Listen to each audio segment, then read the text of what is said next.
This is a long overdue video, but today I'm going to tell you guys what could possibly be the best PvP settings.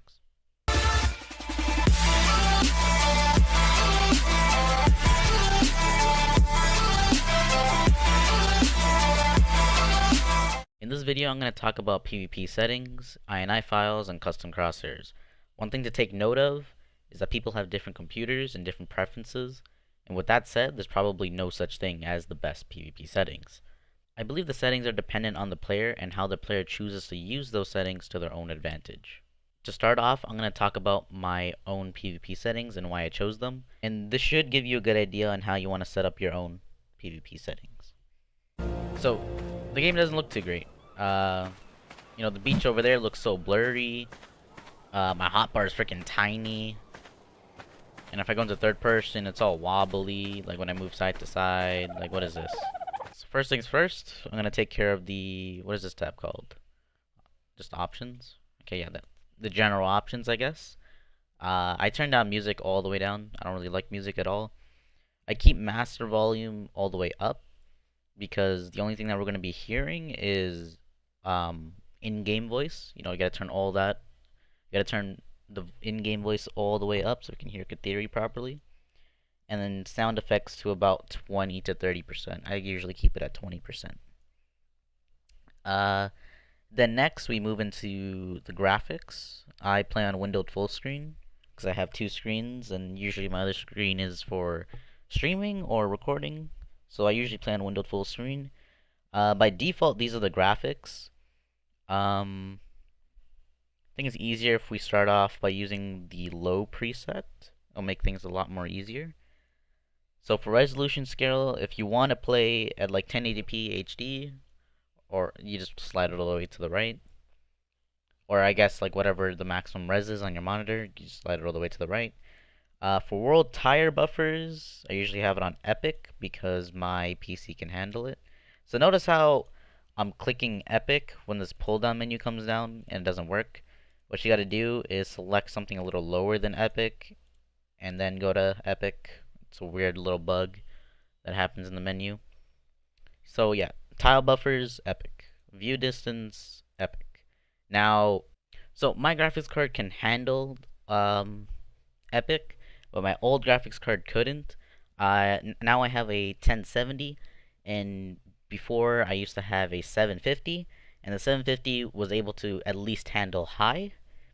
I never put on epic. I didn't want to stress my card out that much. I have anti-aliasing on low. I keep needing a reminder on what anti-aliasing even does, but all I know is that it's not that big of a deal to have it or not. Post-processing, I have it on low. General shadows, I have it on low. And terrain shadows, I have it on low. Now textures, just so my game doesn't look all Play-Doh-y, like, I think if we unpause here, it'll look all Play-Doh-y. But I like to have it on epic. If you have something like my old graphics card that was a 750 Ti, I keep saying 750 Ti, goddamn. If you have something like my old graphics card, which was a 750, you're gonna want this on medium or high. Sky quality, you want it all the way down. Ground clutter, all the way down. Ground clutter distance, all the way down. Mesh level detail, forgot what this one actually did. Okay, now we know what it does. I usually have all of these off. Color grading might be a good idea to have on. It kind of makes the game look a little bit better. Light bloom, definitely want to turn that off. Light shafts, you definitely want those turned off.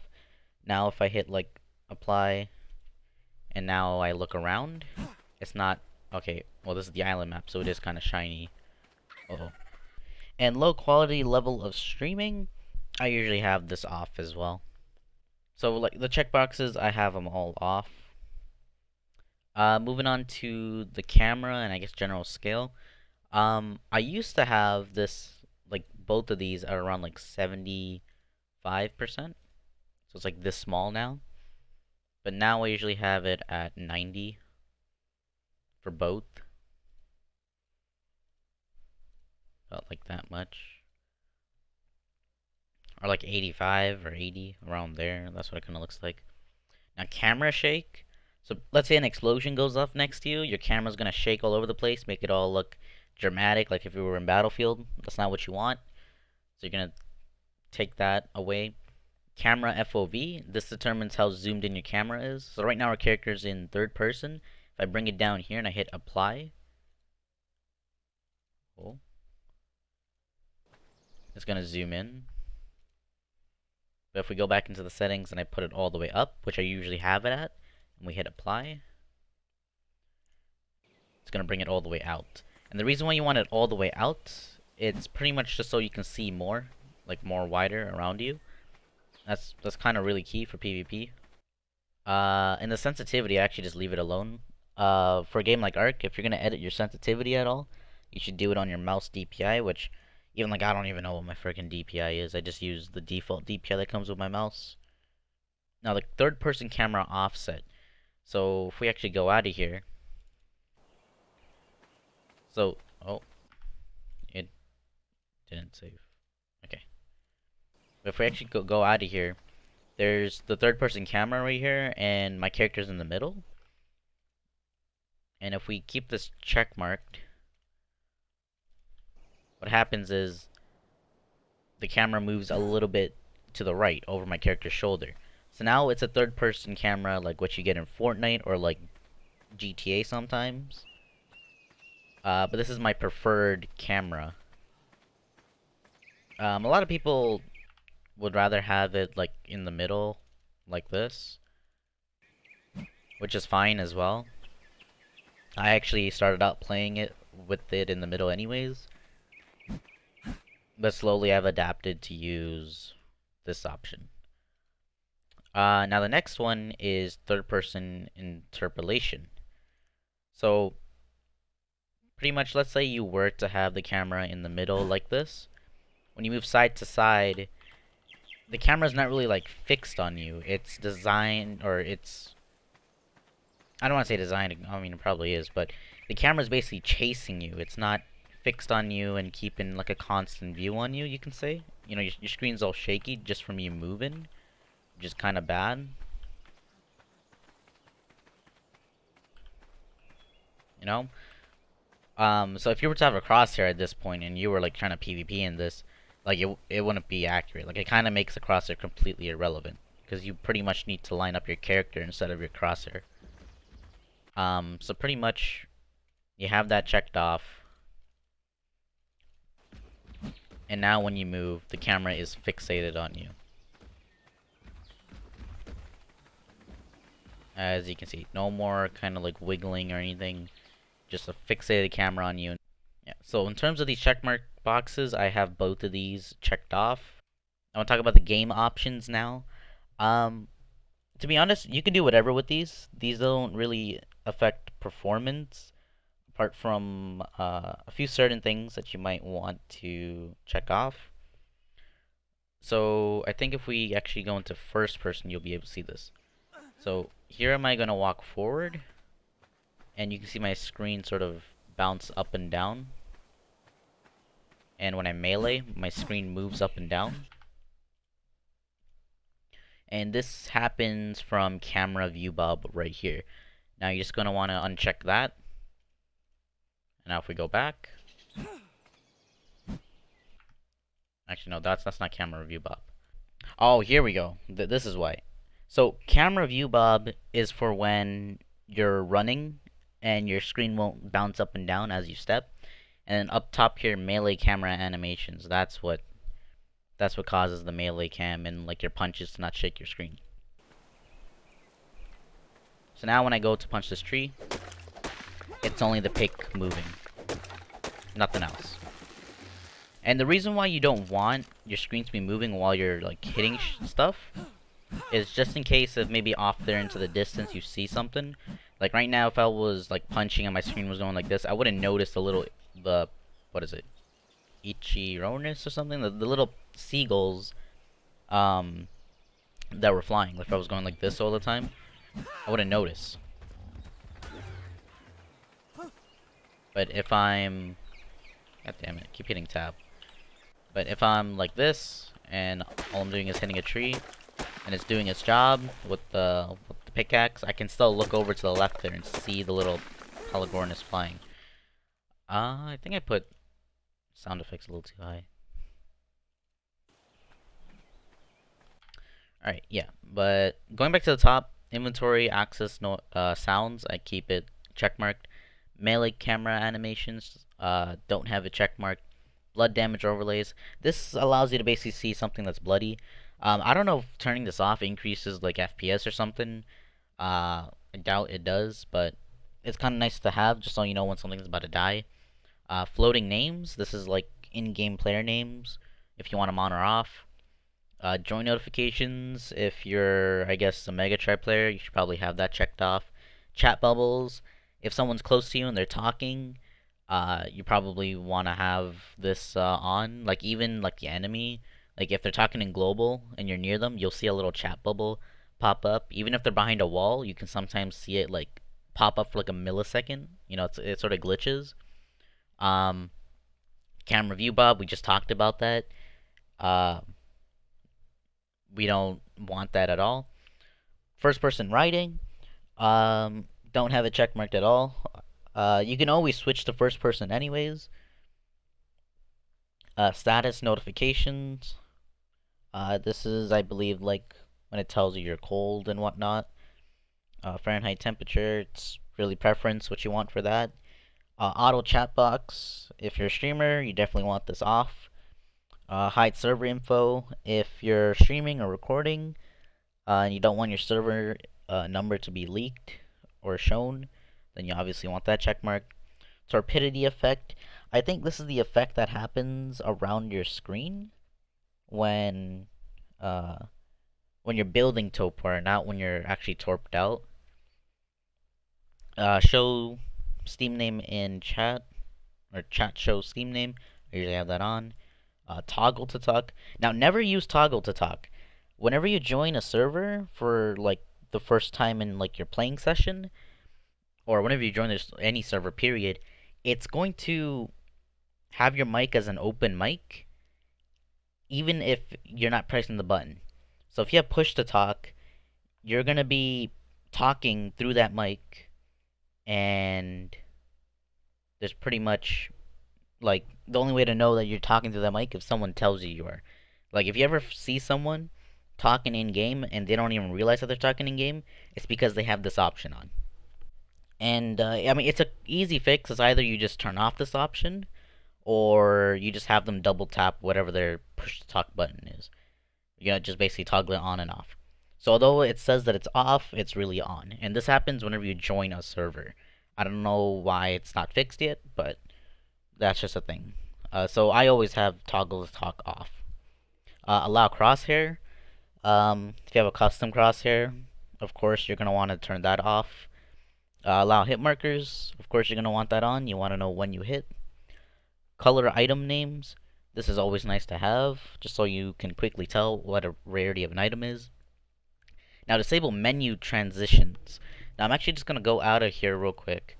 This doesn't affect like the pause menu, but it affects in-game menus. So look how long it takes for me to open the regular inventory. I'm going to do it like 3 times.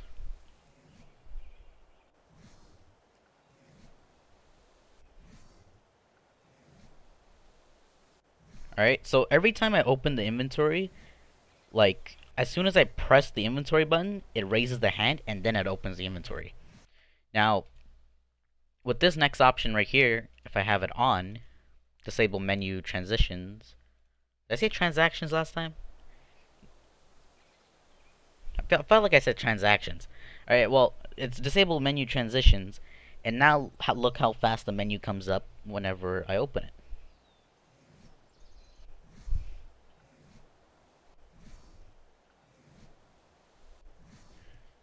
As you can see before, it was I had to raise my hand and then the menu came up. But now the menu comes up and then I raise my hand. So it's a lot faster for when you want to loot things or just go into your inventory really quick. It's always nice to have. No tooltip delay. It's more like item delay, I guess. So every item in the game has a description. So like these dino glasses, for example, this little box comes up next to them. Now, I'm going to do this 3 times again. Just look how slowly that box comes up when I put my mouse over it.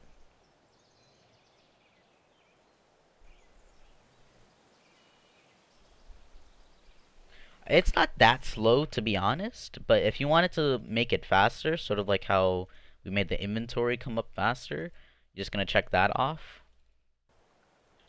And now whenever you go over it, instantly the box should come up. And basically whenever you go over your mouse, or when you put your mouse over stuff, the box will come up like almost instantly.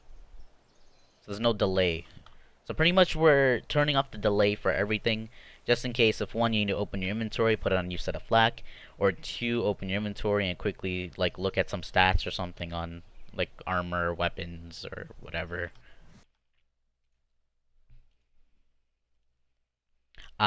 Disable menu music, I have that off. Give default survivor items, which is like the skins, I have them off. And then from there, I keep everything as default. Now obviously for streamers and people who record, they're gonna have to keep coming into this menu and adjust a few things, but these settings should be enough for like a regular player. Now I'm gonna do my key bindings. I don't have a lot of key bindings. The only thing I keybind is my inventory button. Now I put my inventory to tab, and tab is like toggle console, I think. Yeah, so right now toggle console is on unassigned, and I assigned that to title or tilde. I think it's tilde. Yeah, which is the button like right next to one and underneath the escape. And then besides that, I rebind my use slot item 10 to one of my mouse buttons. It's like one of the extra mouse buttons you can get on some mouses. And I do the same for 9. And I do this because 9 and 0 on the keyboard are like, I guess, the farthest away for me to be clicking if I want to access something on my hotbar.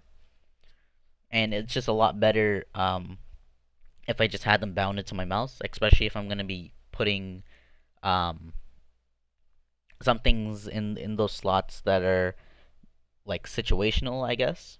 So for example, I have put my parachutes on 9, which is thumb mouse button 2.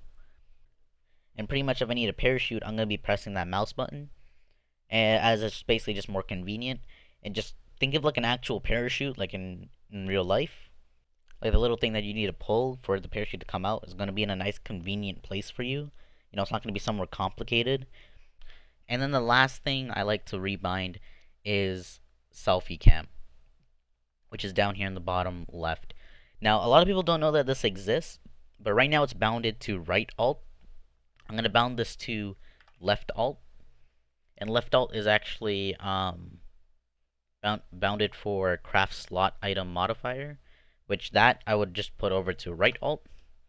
And pretty much what Selfie Cam is, actually I think I should start off with this, which is a K mode. If you press K, it's a toggle between a camera which like doesn't require you to move your character really. Well, it's not like a free cam. It's still going to be fixated on your character. It's just a camera you can zoom out all the way like this, and it's still fixated on your character. Now the thing is, this is a toggle, so I'm going to click K again, and it's going to be off. Click K one more time, and I'll be back in the mode. Now, when I'm running, this is like a really handful tool to be using, as like you can see way more around you. And I use this a lot while griefing and running around. And I can't be reaching across my keyboard to keep tapping K to look into this mode. And so if I bound Selfie Cam, which is like the non toggle version of like K mode, you can say, Selfie Cam requires you to like press and hold the button in order to enter this mode. And since left alt is right next to space where my thumb is, I can just quickly move my thumb over to left alt. So I can be running and then just keep toggling like this. Which it's pretty nice to have. I actually don't know how many people know about Selfie Cam, but I still know a lot of people who still use K mode or call it K mode. And some of the people that I play with, I usually refer to that mode as Selfie Cam, and they're like, "What the fuck you on about, dude?" Um, oh, another thing I forgot to mention is turn off ambient volume. So at the moment, if I go out of here, you should be able to hear birds and stuff chirping. Now, I usually just have it like all the way off. If you want a little bit of ambient volume, by all means. But now it's just nice and quiet. Um, I like to have that quiet just so I can hear my teammates or even just hear stuff in game. And one thing that's actually worth mentioning, some maps may require you to alter some of these settings. Like for example, I can't play on Aberration without turning general shadows to medium. There are certain spots and angles on Ab that whenever I just look at them, my game instantly drops to about 2 FPS. But when I put medium shadow, or not medium shadows, as soon as I put general shadows to medium, I go up to about 30 FPS. And these spots usually involve like those leaves that grow up against the rock, like the rock walls and stuff. I don't know what you want to call it, like not moss, but it's just like vines and leaves that like are just growing out of the rock. I don't know why, but that causes huge FPS drops for me. And when I allow them to basically have shadows, everything works out just fine. But on any other map, I usually have it on low. So those are my settings. If you wish to copy them, you can. Just keep in mind, make sure that your PC can handle the changes. Now I want to talk about INI files.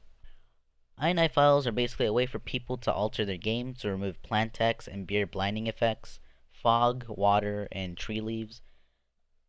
By using INI files, players are able to alter their game to gain an advantage over the enemy.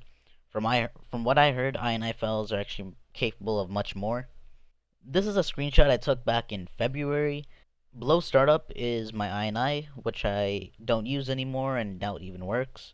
And above was a note left in by, I guess, the devs. It looks like an explanation how this file works. I don't know why the note was there. It's either for the other devs to read or our game testers. Later on, there was an update that made INI not work anymore, and that note was removed from the file. But of course, the community will find a way to use them again. Since then, INIs become illegal to use if you altered your game to remove fog, blinding effects, or water. Now, people use INI as an FPS booster. I'm going to link an INI file, which at the moment is a legal INI file, and it should honestly be used if you're having FPS issues, even after making some changes to your settings. I don't use INI now, and I'll explain why a little later. Alright, so now I'm going to show you how to actually install INI. And one thing I should mention, the only reason why this INI is even legal is because it gets rid of like shadows and kind of makes the game look a little like Play-Doh-y, but it does increase FPS and doesn't really give an advantage in PvP, and this is probably why the devs allowed players to use this INI. And again, there's a link in the description with the legal INI. But the easiest way to install it is to open up Steam, go to your Steam library, find Arc, go to Properties, and then go to Local Files, and then click Browse Local Files. Popped up on my other monitor. Go to Engine, Config, and then you'll see a file called Console Variables. So the INI file that's in the description should be called Console Variables as well. If I open up console variables, hold on. Warning, leaving this on for a while. Fill your hard drive with many small files. Okay, alright, so there's another message in there. But pretty much, this is what's in the INI file. What you would do, normally, is come down here, put startup, and then you put the code for the INI.